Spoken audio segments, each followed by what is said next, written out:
Story 1. It was my first year of college, and like pretty much everyone around me, I decided to give Tinder a try. It was still relatively new back then, and curiosity got the better of me. I spent an evening scrolling through profiles, some interesting, some not, until I came across a guy named Alex. Something about his photos and bio made him stand out. To my surprise, we matched almost instantly. My heart did a little flip. He was genuinely handsome, and when he messaged me first, butterflies filled my stomach. We chatted on the app for about an hour. Nothing too deep, just light conversation about classes, hobbies, the usual. He seemed kind, attentive, even charming. After a while, he asked for my phone number to text directly. I hesitated for just a second, but he seemed normal enough. I gave it to him, and that's when things started shifting, subtly at first. Our texts were flirty, fun, but on the fourth day of talking, he began calling me babe. We hadn't even met yet. It felt off, a little too fast. I brushed it off, telling myself I was overthinking. Then he pushed harder. He wanted us to be a couple and insisted we meet at his place so I could hang out with him and his dog. Red flag, big one. I suggested meeting somewhere public first. Coffee shop, campus cafe, anywhere with people around. I wasn't about to walk into a stranger's apartment after 4 days of texting. He accused me of overreacting, said I didn't trust him. But after some back and forth, he apologized and agreed to meet in public. Still, as the weekend approached, a quiet unease settled in my chest. That Saturday morning, my gut screamed at me, "Don't go." I texted him an excuse. My mom needed help at home. Simple, believable. His reaction was immediate. He got upset, downplayed my excuse, pressured me to come over anyway, promising I could leave any time to help my mom. Then his messages grew more intense. He said he needed to see me, that he already knew what my lips would feel like when he kissed me. I shut it down firmly, told him I was staying with my mom all weekend, and I actually did go home. It was only a 30-minute drive, but after the way he'd spoken about my mom, I felt safer there. I started ignoring his messages, but Alex wouldn't let up. For the next 2 hours, my phone lit up nonstop. 45 missed calls, voicemails piling up, each one an apology, each one saying he just missed me and needed me to call back. The voicemails didn't stop the entire time I was at my mom's house. Later that evening, my roommate suggested we go out. As I got ready to head back to my dorm, Alex's attempts escalated. Texts, voicemails, messages on Tinder, then Instagram. One message in particular made my blood run cold. "Why didn't you tell me you were coming back to town tonight?" How did he know I was back? I asked him point blank. He admitted he'd been checking my Tinder location, which only shows a distance within a 1-mile radius. He'd been tracking my movements. The realization hit me like ice water. This wasn't romance. This was surveillance. I called him out, told him it was creepy. He immediately backtracked, apologizing, saying he was just worried. But by then, I was done. After everything we'd shared with my roommate, we decided to stay in that night, just in case. Then came the final message. Alex claimed he was standing outside my dorm right now, with flowers and chocolates, waiting to apologize in person. That crossed a line. I called campus security immediately. They searched the area but found no one. I figured he was probably waiting in his car, hoping I'd come out. I didn't take any chances. I blocked him on every platform, deleted Tinder from my phone, vowed never to go back. I've seen him once since then, just a glimpse in town. He didn't recognize me, and honestly, I'm relieved we never actually met face to face. That week of texting taught me something I'll never forget. Attraction can blind you to warning signs, and sometimes, the most dangerous people don't look dangerous at all. Story 2. Last month, I moved to a completely new country, a place where I barely knew anyone. The loneliness hit harder than I expected. Days blurred together in quiet isolation, and despite my usual skepticism about dating apps, desperation pushed me to download Tinder. I told myself it was just to pass the time. I spent hours swiping left and right, exchanging brief messages with matches. But something felt off. Nearly every guy I matched with insisted on meeting the same day we connected. No conversation, no getting to know each other, just immediate pressure to meet up. It made my skin crawl. Then I matched with a woman in her 30s named Jane. She messaged me instantly, not with a casual, hey, but straight into asking for my phone number. I was new to all this, so I assumed this was normal behavior. Big mistake. I handed over my number without a second thought. At first, things seemed harmless enough. Jane sent voice messages. Her voice was pleasant, calm. We exchanged surface-level details about our lives. But she had this intensity. If I didn't reply within minutes, she'd send 3 or 4 follow-up messages. I chalked it up to enthusiasm. I was lonely too, after all. After just one day of texting, she suggested we meet. We'd barely scratched the surface of conversation, no shared interests, no real connection. But she acted like we were already friends. I agreed, partly out of politeness, partly out of that gnawing loneliness. We set a time to meet in an hour, but as that hour approached, a cold knot tightened in my stomach. Something wasn't right. I canceled last minute, deleted my Tinder account entirely, and sent her a polite message explaining I'd changed my mind. Her response came instantly. No problem at all. Friendly. Understanding. Then silence for exactly 30 seconds. Suddenly, my phone exploded with messages, dozens of them, but they vanished almost immediately, deleted so fast I couldn't read a single word. What was she trying to say? What did she regret sending? A few hours later, my screen lit up with a video call request from Jane. I declined and typed that I was busy. She called again, and again, and again. Each time I declined, each time I explained I was occupied, but she wouldn't stop. The calls kept coming until nearly 2 in the morning. I was out that evening, had a couple of drinks, and finally, exhausted and unnerved, I blocked her number. For a moment, guilt flickered inside me. I was a young woman in her early 20s, living completely alone in a foreign country. Was I overreacting? But that relief, that quiet peace after blocking her, it felt like safety. I was wrong. The next morning, a message arrived from an unknown WhatsApp number. The profile picture showed an elderly man with kind eyes. Confused, I asked who this was. Within 60 seconds came the reply, "It's Jane, using my father's phone. Why did you block me? Did I upset you?" My blood ran cold. She'd gone to her father, convinced him to lend his phone, just to reach me again. I tried to be rational, explained politely but firmly that I wasn't interested in continuing our conversation. I blocked that number too. Less than 2 hours passed before another message popped up. Another unknown number. Another attempt. "Why do you keep blocking me?" she wrote. "We need to talk. There's something important you must know." I told her no, absolutely not. But she persisted. "Another girl is harassing me. She's using black magic against me. You need to understand what's happening." Black magic? I stared at my screen, disbelief turning to dread. Was this a twisted joke? A mental health crisis? I didn't know, but I knew one thing for certain. This wasn't normal. I blocked her for the 3rd time. That first and last experience with Tinder became a nightmare I couldn't wake up from.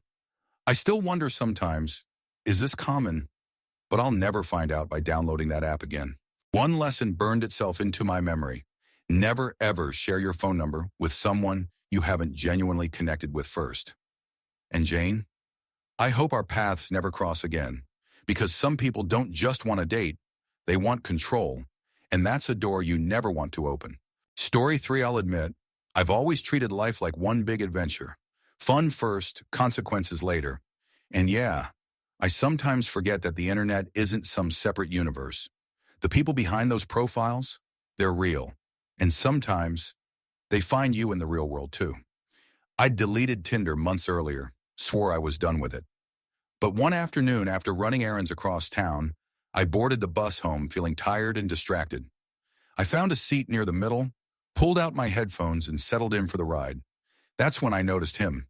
A big guy, tall, broad shoulders, lots of dark hair, kept glancing my way. People look at me sometimes, so I didn't think much of it. Then I sneezed. He smiled softly and said, "Bless you." I mumbled thanks and looked away. But he wasn't done. He reached into his pocket and pulled out a clean tissue, handed it to me like it was the most natural thing in the world. Then a piece of gum. Polite. Almost too polite. His voice was slow and deep when he finally spoke again. 1 mile, he said. I frowned. What? That's what it said on your Tinder, he replied, calm as could be. You were 1 mile away from me. I remember you. We talked. Then you stopped answering. My stomach dropped. I didn't remember him. Not at all. Back when I used Tinder, I'd swipe right on pretty much anyone. Hundreds of matches, shallow conversations, easy deletions. But this guy, he remembered me, and he was sitting 3 feet away on a city bus. He reached into his coat and pulled out a fancy wrapped chocolate ball, gold foil, elegant ribbon, and offered it to me. I laughed nervously, told him I'd deleted my account months ago. Truthfully, I didn't even recall our conversation, if we'd had one at all. But here's the thing about me. I'm terrible at saying no to people face to face. I hate confrontation. So when he asked for my phone number, I gave it to him. Just to be polite, just to end the interaction. Big mistake. He pulled out his phone right then and there, called me instantly to confirm it was really my number. I watched my own screen light up with his caller ID. My heart hammered against my ribs. When my stop approached, I didn't get off. I stayed on the bus one extra stop, then another, until I was far enough away that I could slip off quietly and walk the rest of the way home. Fast, looking over my shoulder the entire time. The moment I got inside my apartment, I threw away the chocolate without unwrapping it. Blocked his number, told myself it was just a weird coincidence, that he hadn't followed me, that he hadn't found me. But the feeling didn't go away. Days passed, and with each one, the unease grew heavier. Little things started happening. My keys weren't where I'd left them. A book on my shelf faced the wrong direction. Once I came home to find my window slightly ajar. I always lock it. Then came the noises. Late at night, soft shuffling sounds outside my window. Not loud enough to call the police, just enough to keep me awake, staring at the ceiling, wondering if I was imagining it. I tried to convince myself it was nothing. City sounds, my imagination, stress. But deep down, I knew. One evening, my phone buzzed with a message from an unknown number. No greeting, no name, just 3 words. Did you enjoy the chocolate? Ice flooded my veins. I hadn't told a single soul about that chocolate. Not my roommate, not my best friend, nobody. I'd thrown it away without even unwrapping it. How could he possibly know? I blocked the number immediately, but 10 minutes later, another message from a different number. You're prettier in person. I blocked again. Another number appeared, and another. Each message slightly more personal, slightly more invasive. He mentioned the color of my sweater that morning, the cafe I'd stopped at on my way home. Details only someone watching me would know. I was trapped inside my own apartment, jumping at every creak of the floorboards, peeking through blinds before opening curtains, sleeping with my phone charged and ready to call 911. This wasn't romance. This wasn't a cute meet-cute story. This was stalking. Calculated, patient, terrifying. That casual swipe on Tinder months earlier, the one I'd forgotten instantly, had planted a seed. And now that seed had grown into something dark that followed me home, watched me sleep, and knew what chocolate I'd been offered on a city bus. I never found out how he tracked me down that day. Bus route patterns, location data still cached in the app, or something worse. All I know is this: the internet doesn't forget, and sometimes, neither do the people on it. I moved apartments 3 months later, changed my number, never reinstalled a dating app again, because fun has its price, and sometimes, that price is your peace of mind. Story 4. I've never been in a serious relationship, a few casual dates here and there, but nothing that ever went beyond holding hands. Like a lot of 20-year-olds, I figured it was time to try Tinder, just to meet new people, just to see what it was like. I matched with a guy named Max 2 days ago. His first message caught my attention. He said he wanted to meet me and my cat, calling us both adorable. I like that he noticed the little details. He seemed straightforward, genuine. So I agreed to meet him, but the first warning sign came almost immediately. When I didn't reply to his text right away, he sent another one. Did I do something wrong? My stomach tightened. I explained I'd been busy with class, and everything seemed fine again. I told myself he was just nervous. New to dating apps like me. We planned to meet at a bar last night. Second warning sign. Where I live, you can't legally enter a bar under 21. I didn't know that rule, but Max assured me it wouldn't be a problem. He was wrong. The bouncer hesitated. But since my birthday was literally 1 week away, he let me in with a warning. Max showed up wearing a red jacket and sneakers, completely average looking. He ordered gin and tonics for both of us. We talked. He mentioned his family was well off. I shared bits about my life, normal stuff. Then we played pool, and that's when I made my mistake.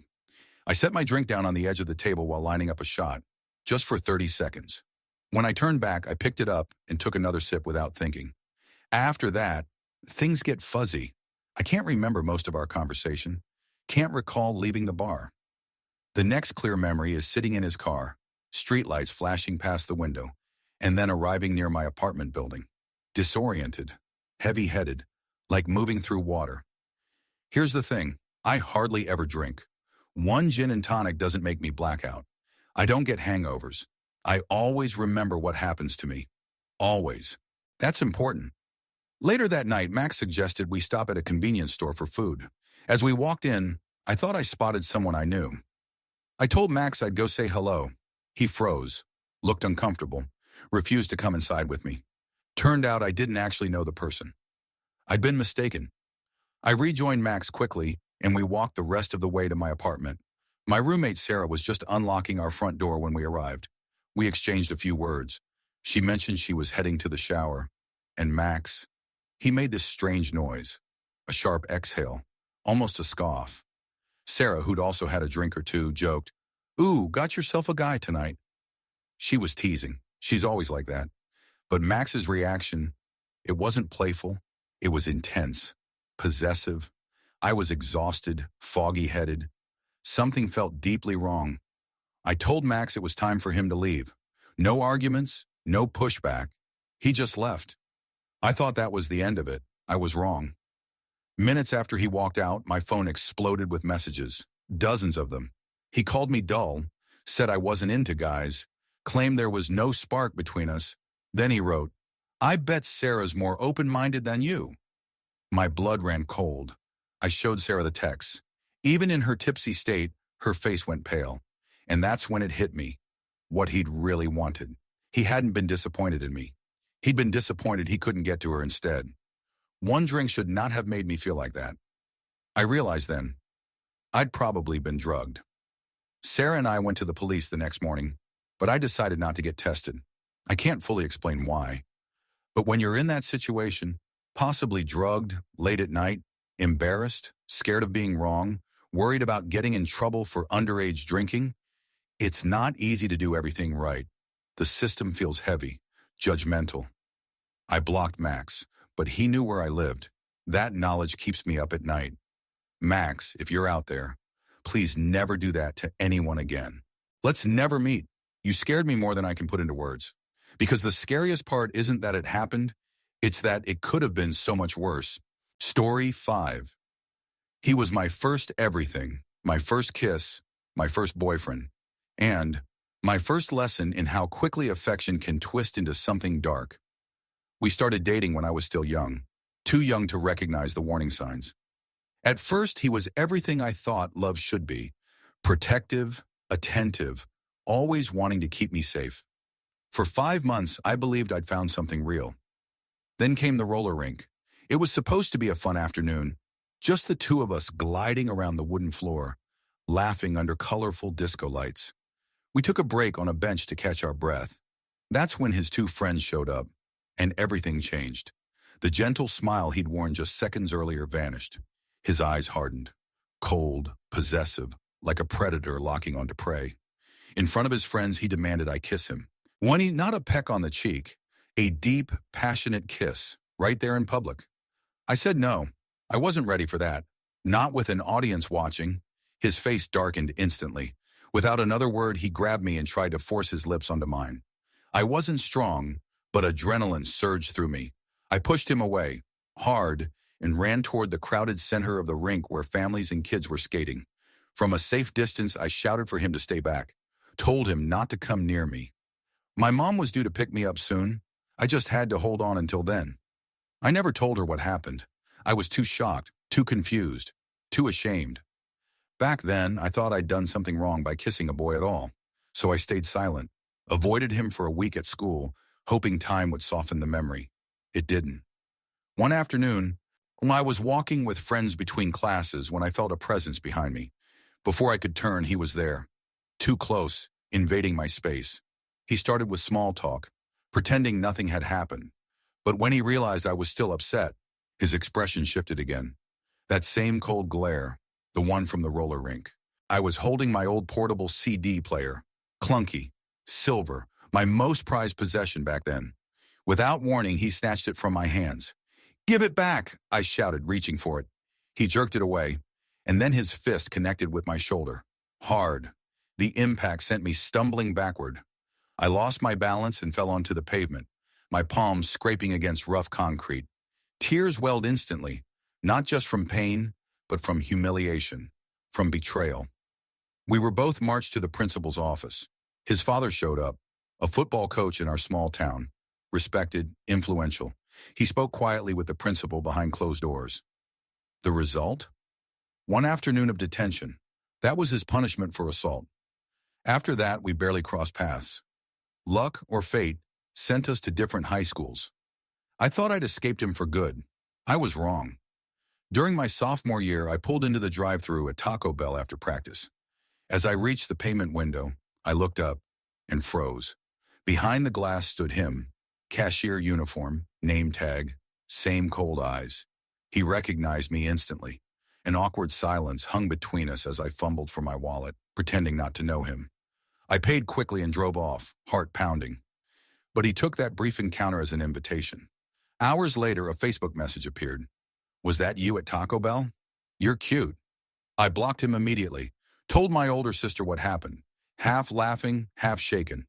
Back then, I brushed it off as creepy but harmless. Years later, my sister sent me a news article. His face stared back from the screen. Mugshot style. The headline, "Local man arrested after stabbing incident at shopping mall." I read with growing horror. He'd attacked a stranger with a knife, because that man had tried to intervene while he was assaulting a woman in the parking lot. The article mentioned his history, multiple restraining orders, documented stalking behavior, a pattern of violence against women. We dated almost 10 years earlier. But reading those words, I realized I hadn't just escaped a bad relationship. I'd escaped something far worse. The police had strong evidence this time. He'd finally be held accountable. But that brought little comfort. Because for years I'd carried the quiet shame of that fall on the pavement, thinking I'd somehow deserved it, thinking I'd overreacted. I hadn't. Some people wear their danger plainly. Others hide it behind smiles and protection and love letters. My first boyfriend taught me that lesson the hard way. Cruelty doesn't always arrive with a warning. Sometimes it arrives holding your hand, calling you babe, promising forever. And sometimes, the most terrifying thing isn't the violence itself. It's realizing how close you came to never walking away. Story 6, October 2020. A friend's birthday party. Laughter, music, the kind of night where anything feels possible. That's where I met Mike. At first, he seemed nice, friendly, attentive. Several friends even nudged me later, whispering that he'd been watching me all evening. I didn't think much of it, just another guy at another party. But then the messages started. At first, just casual check-ins, then multiple times a day, then constant. Within weeks, we'd begun spending nearly every evening together, just the two of us. And soon after, we were officially dating. That's when the atmosphere shifted. Mike had this quiet expectation that I should prioritize him above everything else. When I made plans with friends, he'd grow sullen, withdrawn. "You never spend time with me," he'd say, even after we'd seen each other 4 days in a row that week. One Friday morning, I woke up with a pounding headache and fever. I'd seen him nearly every day that week. We had plans again that evening, but I texted him I needed to cancel. I was genuinely sick. By afternoon, I felt slightly better. A friend invited me to a Halloween party happening nearby. I decided to go, just for an hour, just to get out of the house. Big mistake. Mike found out, and he exploded. He accused me of lying about being sick, of not caring about him, of choosing strangers over our relationship. His texts grew increasingly hostile, each one dripping with betrayal over something as simple as attending a party while recovering from illness. That wasn't the only strange incident. There were others, small moments where his possessiveness flared unexpectedly. Comments about what I wore, questions about who I talked to, a constant, low-grade pressure to prove my loyalty.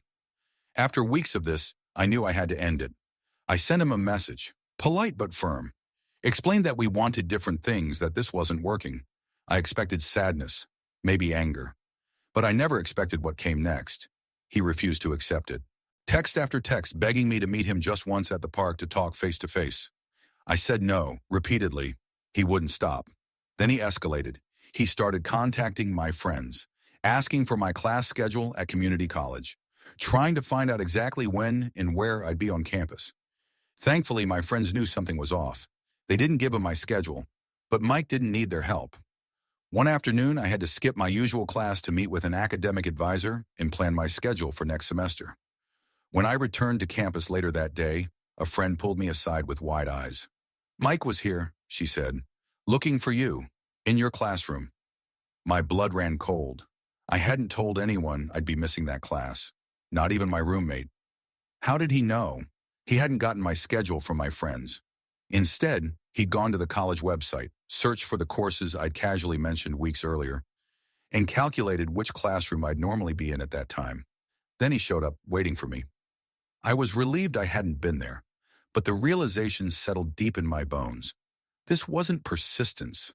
This was surveillance. This was someone who believed my no was just a challenge to overcome. I blocked him everywhere that night. Phone, Instagram, Facebook, everything. But blocking someone doesn't erase the memory of their presence.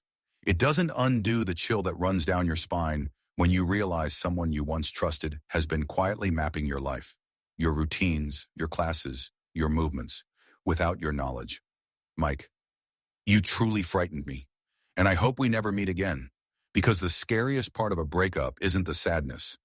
It's realizing the person who once held your hand now knows exactly where to find you.